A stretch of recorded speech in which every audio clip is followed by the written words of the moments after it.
friends, and welcome to Shimmering Sounds ASMR. My name is Anne-Marie, and today I thought I would read to you. So I went to our local thrift store and I picked up this book here. It's called The Illustrated Book of Fairy Tales, retold by Neil Phillip.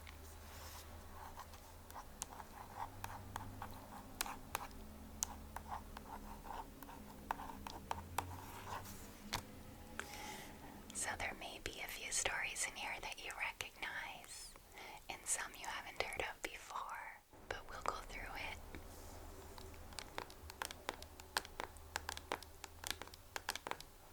And read a few of the stories today. Okay, so I'll show you the inside.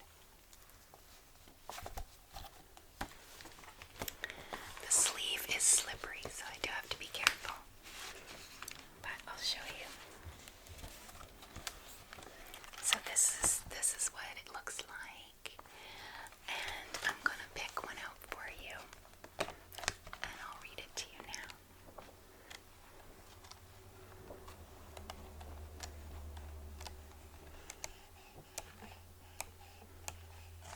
So how about let's start with one that I have not heard of before, and it's called Three Magic Oranges. Three magic oranges. Once upon a time, an old king thought it high time his son was married. He invited princesses from far and near to a feast, but the prince didn't like any of them.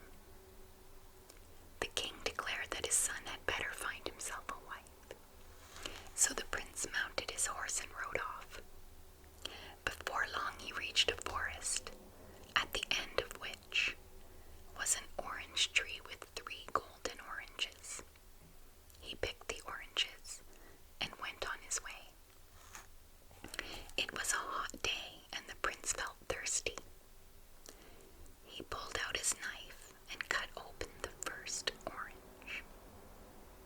Wonder of wonders! From it sprang a beautiful maiden with eyes the color of the sky and hair the color of the sun. "Give me a drink of water, I beg you," she pleaded. But the prince had no water to give her, and the girl vanished. The sun beat down, and the prince cut open the second orange. Wonder of wonders, from it sprang a maiden with eyes the color of a forest pool and hair the color of a red hibiscus. She also begged him for water he did not have. Then she vanished. At last the prince came to a spring and drank his fill.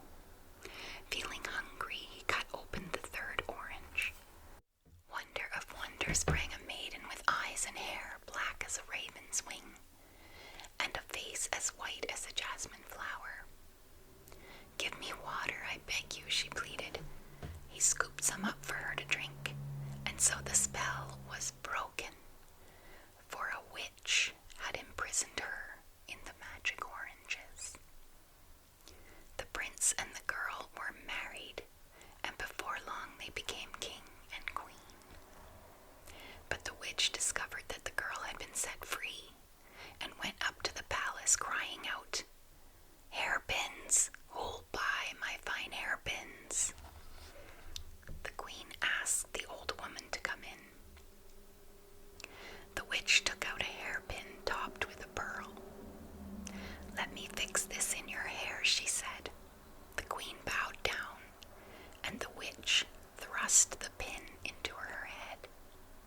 She was turned into a white dove, which flew away into the forest where the young king was hunting. The king caught the dove as a present for his wife. To his dismay, when he came home, she was nowhere to be seen. Months passed. His only comfort was the white dove, a reminder of his lost love. One day, as stroked the bird's head, he felt the pearl head of a pin. Who could have been so cruel? He pulled the pin out, and wonder of wonders, there stood his beautiful queen. The king ordered his men to bring the witch to the palace, but there was no need. That day, her hut caught fire, and she was burned to death.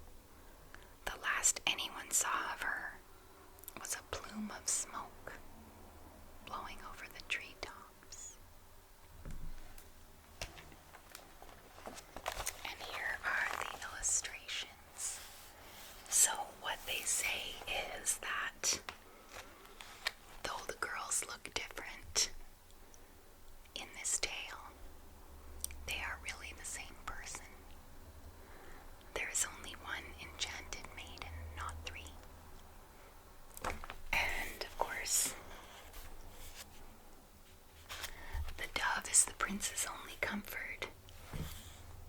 And he finds a pin in the dove's head one day and pulls it out. So that is the story of the 3 oranges. Let's find another one.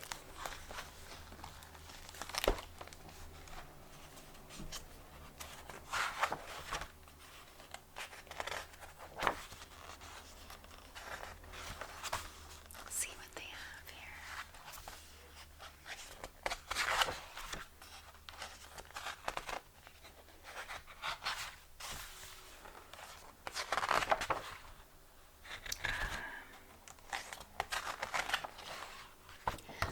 Okay, there's one here called The Poor Girl Who Became Queen. Let's see what that's about. There was once a poor cottager who lived with his daughter. She said he should go to the king and ask for a plot of land so they could grow enough food to live on. If you will come with me, I will, he said. So father and daughter set off for the king's palace. The king granted their request right away. Perhaps he was sorry for the poor cottager, or perhaps he liked the sparkle in the daughter's eye. The cottager and his daughter lived happily on their little farm, till one day they dug up a golden mortar. The man said, "I should take this to the king." His daughter replied, "Don't. He will only demand the pestle to go with it.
fish as you'll get fowls from a pair of bullocks. Who put you up to this?" roared the king. The man confessed that the queen had told him what to do and say. Now the king felt that the queen had shown him up to be a fool, and he was so angry that he told her, "I can see you're more at home with peasant squirrels than the duties of a queen, so back to your cottage you shall go. But since you've been a good wife, I will let you take with you whatever you value most in the palace." "All right," said she, "but let's have one last meal together." When the king woke up after the meal, he thought he was in a damp, dark prison cell. He called in alarm for his servants, but none came. He called louder still,